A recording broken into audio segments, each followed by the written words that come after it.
Gracias amigos por escuchar Verdad en la Red.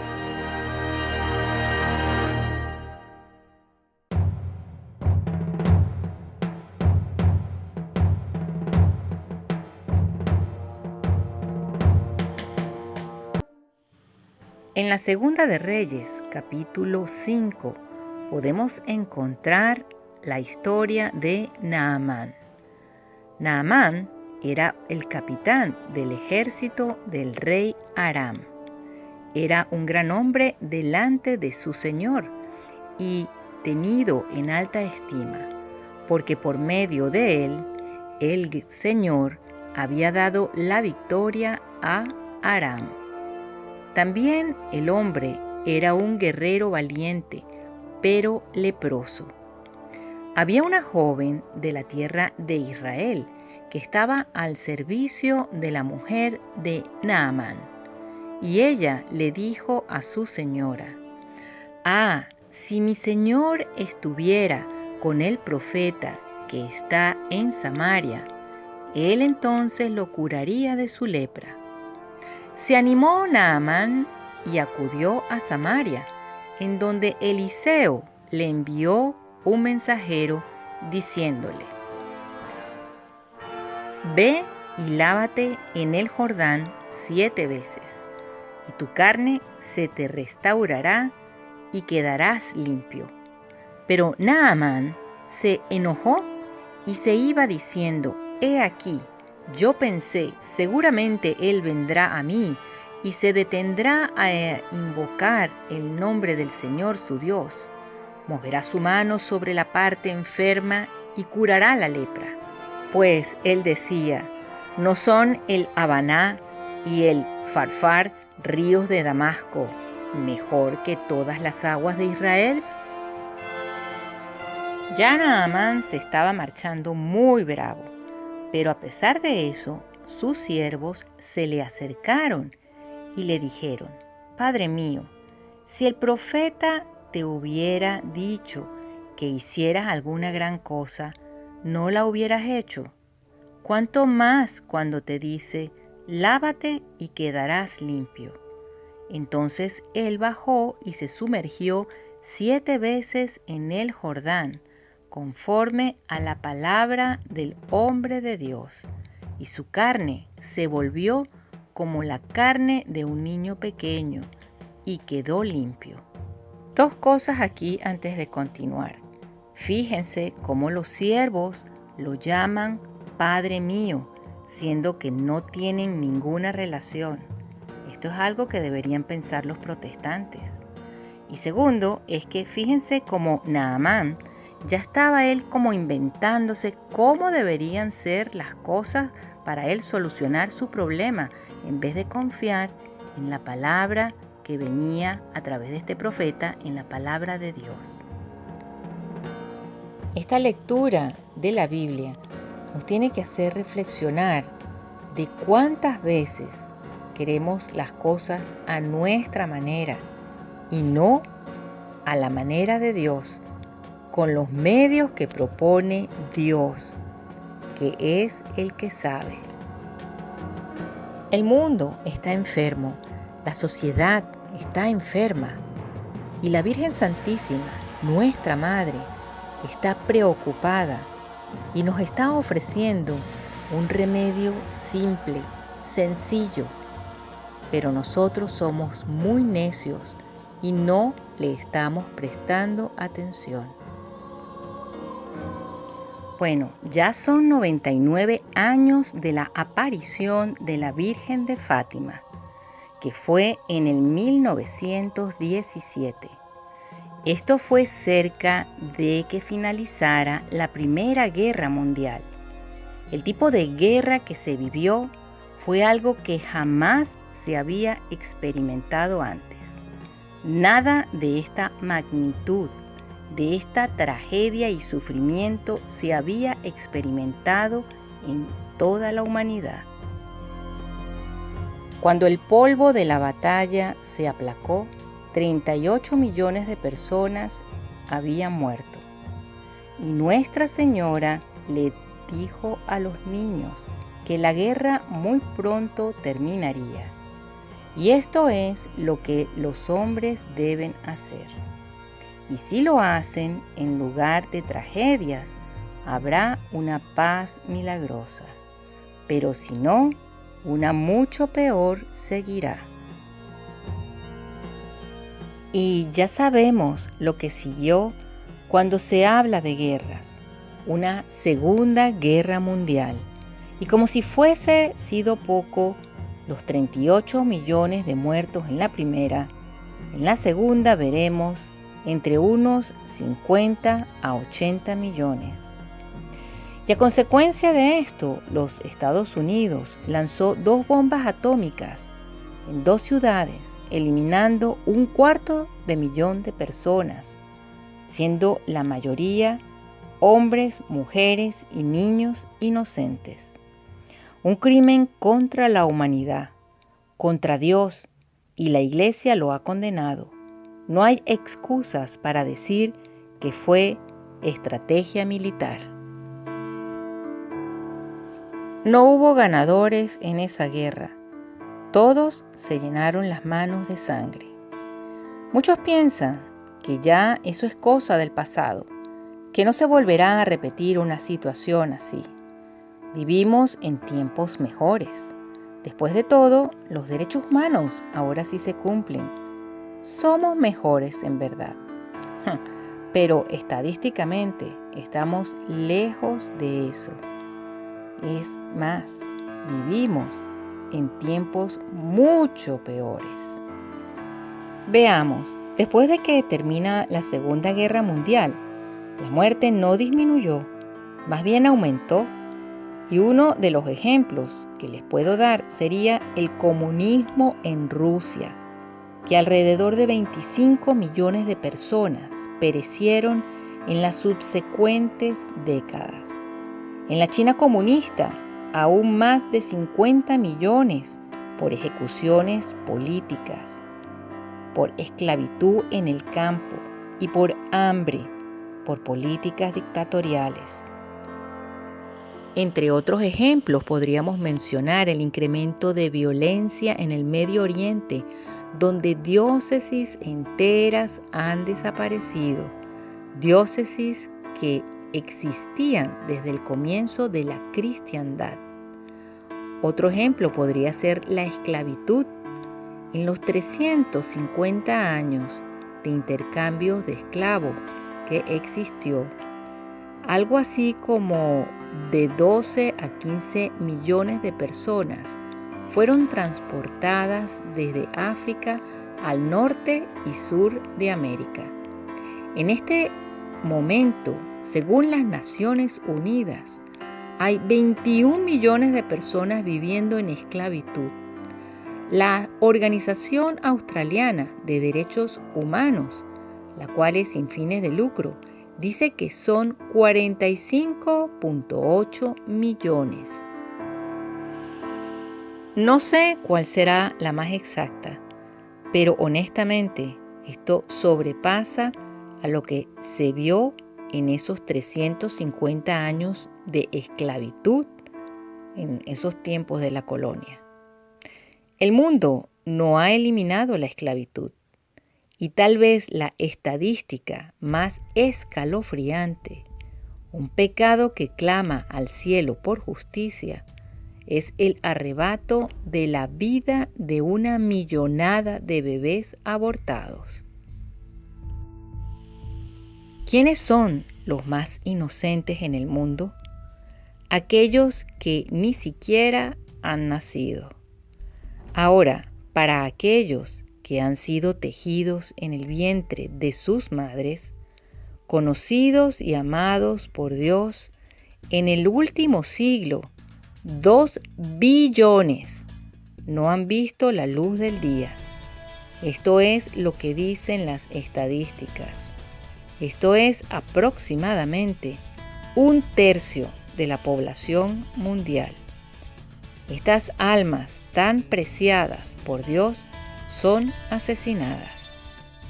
Esto es sumamente difícil de concebir, pero para tener una idea, Es como si tomásemos la población de los Estados Unidos y que cada hombre, niño, mujer hubiese sido eliminado 6 veces en el último siglo, básicamente desde la aparición de la Virgen en Fátima.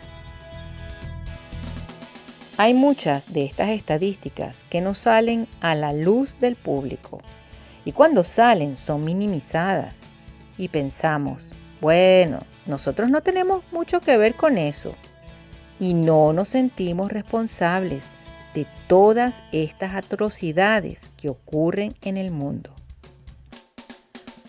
Pero recordemos lo que dijo Nuestra Señora en Fátima: van más almas al infierno cada día por pecados de lujuria. Si esto es verdad, entonces, ¿quién es el líder del mundo? Pues la respuesta es nosotros mismos. Por estadísticas, la combinación de las acciones tomadas por las compañías farmacéuticas en conjunto con la legislación de gobiernos y con las entidades internacionales como las Naciones Unidas, que implementando estas supuestas políticas de derechos para la reproducción o desarrollo sostenible, no solamente hacen disponible para cualquier persona estos anticonceptivos, sino que también imponen en aquellos que reconocen que es un pecado, como por ejemplo el grupo de monjitas de la congregación Hermanas del Pobre, que bajo la política de Obama fueron amenazadas de perder sus ayudas. La Iglesia enseña que el uso de anticonceptivos está gravemente opuesto a la dignidad de la persona y opuesto al plan de Dios. Por lo tanto, constituye un grave pecado mortal. En otras palabras, no te permitirá entrar al cielo. Otra estadística es la que arroja el Departamento de Asuntos de Políticas y Economía de las Naciones Unidas. Dice que el 75% de las personas sexualmente activas en toda América hacen uso de anticonceptivos.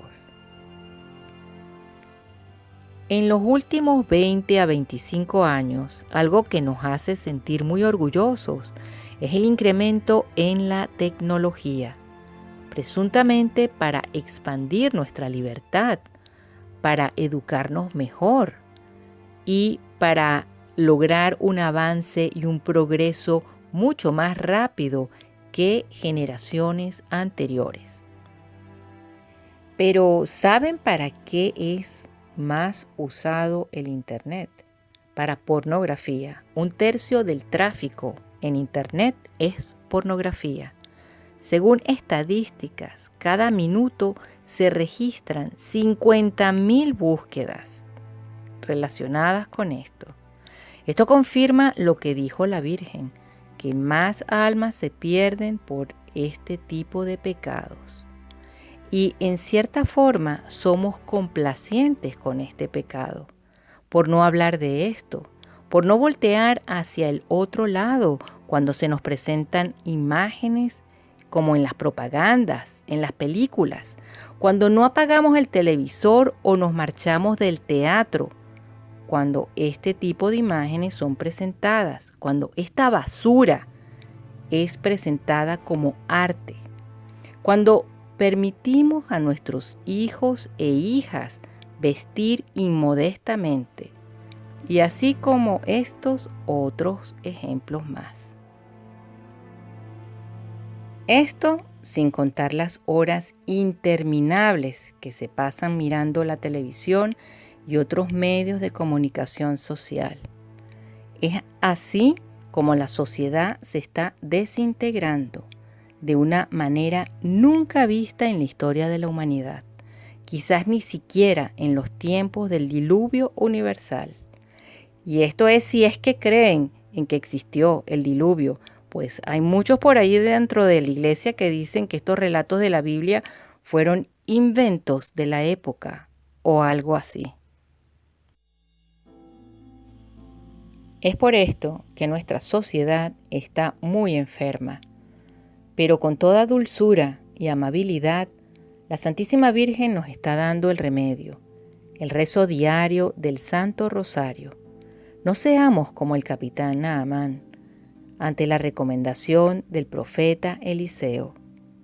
La Virgen nos lo viene advirtiendo y en 99 años las cosas se han puesto peores. Y es porque no le hemos hecho caso. La solución no es complicada, es tan simple. No es, por ejemplo, una solución como peregrinar descalzo por todo el mundo. No, son básicamente 3 cosas. Rezar el rosario, honrar los primeros sábados de cada mes y por último, ofrecer todos nuestros sufrimientos, inconvenientes que tenemos diariamente en reparación por los pecados del mundo y por los pobres pecadores que no tienen a nadie que rece por ellos. Esto es algo que hasta los niños pueden hacer, algo que cada cristiano debe hacer. Esto fue lo que hicieron estos pequeños niños, los venerables Jacinta y Francisco Marto. En la historia de la salvación, muchas veces Dios pide grandes cosas, pero también pide pequeñas cosas. En cada caso, lo que sí nos pide es fidelidad. Hagan exactamente lo que Él les dice, porque Él sabe lo que debe hacerse. Ahí tenemos el ejemplo de Moisés, el hombre heroico que se enfrentó al faraón de Egipto, que era el tal Dios de esos tiempos para esa gente. Se enfrentó al faraón para sacar a su pueblo. Moisés, el que llamó las plagas sobre Egipto, el que partió las aguas del Mar Rojo, el que invocó que cayera maná del cielo. Moisés, el mediador, que subió al monte Sinaí, que ayunó por 40 días y 40 noches para librar a su pueblo Israel, que en ese momento estaba pecando con el becerro de oro. Moisés, el que trajo las leyes de Dios en piedra. Moisés, un santo que habla con Dios. Moisés, el gran patriarca, gran profeta, hacedor de milagros. Pero fue Moisés que al final de su vida, en su impaciencia y obstinación ya con los israelitas, y últimamente por su gran agotamiento, que olvidó hacer exactamente lo que le dijo nuestro Señor. ¿Recuerdan? Cuando los israelitas comenzaron a quejarse diciendo: ¿por qué nos trajiste al desierto a morir? ¿Por qué nos sacaste de Egipto para que pasáramos trabajo? Y el pobre Moisés clamó a Dios diciendo: Señor, ¿qué voy a hacer con esta gente? Ya no puedo más, llévame, ya no resisto. Y dijo Dios: he escuchado las quejas, yo les voy a dar agua. Toma la vara para que la peña dé agua. Así sacarás para ellos agua y beberán todos, la congregación y sus animales. Pero el pobre Moisés, en su agotamiento y frustración con la gente, golpeó la roca 2 veces, en vez de una, como Dios le había indicado. El resultado fue el agua, pero Dios le dijo a Moisés: porque vosotros no me creísteis a fin de tratarme como santo ante los ojos de los hijos de Israel, por tanto, no conduciréis a este pueblo a la tierra que les he dado. Te guiaré hasta una montaña y verás esa tierra prometida a la distancia, pero no entrarás en ella, porque morirías. Si esto le pasó a uno de los hombres más grandes en la historia de la salvación, ¿qué será no prestar atención a sus detalles? En este mundo tan enfermo, la Madre de Dios enviada para prevenirnos nos está invitando a hacer algo tan simple, pero que en detalle es muy importante para nuestro bien. Y para aquellos que piensan que vamos caminando hacia un mundo mejor, aquí les dejamos alguna información para que reflexionen y piensen que realmente no estamos en buen camino.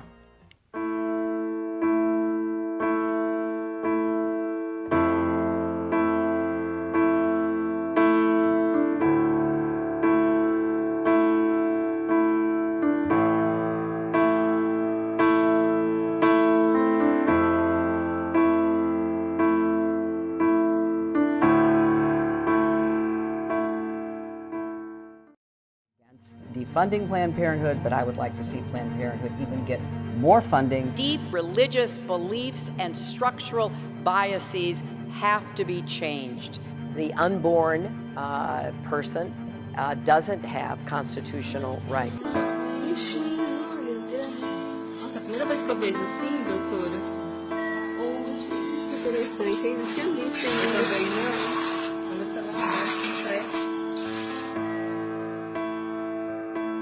Classroom, that's normal. The teacher walks in, addresses the class, calling you boys and girls. And then you pay attention, right? But for Charlotte and Mecklenburg schools, it might become a thing of the past.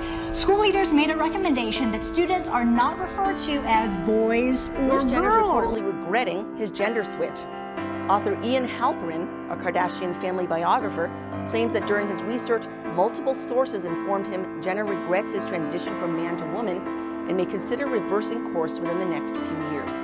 Sources say his transgender experience has been very stressful. A representative for Jenner is denying the claims. The Olympic gold medalist has been hailed as a champion of transgender rights ever since he made the announcement last year that he believes... This is Chris Mosier. Morning, Chris. Morning. Chris is the first transgender athlete to make the men's national team. For 12 years, I have never experienced anything like Syria. Once I got into the city, I have to say it was just breathtaking. The apocalyptic landscape had become a moonscape. There was nothing but dust, rubble, gray. Entire city blocks razed to the ground. You just saw the pictures, buildings, apartment buildings with no walls, still sort of hanging suspended there. As I said before, I've been a war correspondent for more than 10 years. I have been to Iraq, Afghanistan, Gaza, and every terrible conflict that you can think of. I have never seen anything on the scale of Aleppo. La crisis hospitalaria en Venezuela. Fotografías publicadas en redes sociales revelan las pésimas condiciones en las que son atendidos los recién nacidos en un centro médico del estado Anzoátegui. Ante la falta de camas e incubadoras en un hospital público, recién nacidos deben dormir en cajas de cartón. El chavismo reconoció las fallas al tiempo que anunció medidas judiciales contra los denunciantes. Son neonatos de un hospital de la red de seguros sociales en el estado venezolano de Anzoátegui. En cajas de cartón y sin mayor protección que una cobija permanecen estos bebés. Esas cajas no tienen un nivel de asepsia.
y quiero no pasar por alto alguna de las afirmaciones que en el día de ayer hiciera la canciller venezolana Delcy Rodríguez al referirse a la crisis humanitaria.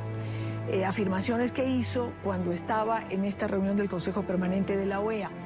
La crisis humanitaria que para la canciller de Venezuela simplemente no existe. No hay crisis humanitaria, no la hay, lo afirmo con total responsabilidad, no la hay.